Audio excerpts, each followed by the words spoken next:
أأمن مضاد للاكتئاب، وده السبب إن الرجالة أقل عرضة للاكتئاب من الستات. الإنسان سواء راجل أو ست لما العضلة عنده بتنقبض بقوة بتفرز بروتينات في الدم بشكل مباشر، حقن طبيعي بيخليك مقاوم للتوتر والاكتئاب. تحصل إزاي؟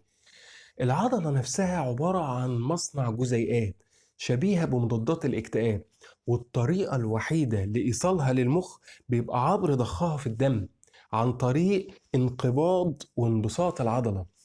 العضلات بتاعتك صيدلية طبيعية ربنا عاملها لك، صنع الله الذي أتقن كل شيء، إنه خبير بما تفعلون. وأي نشاط أنت بتعمله بيساهم في تنشيط المسألة دي.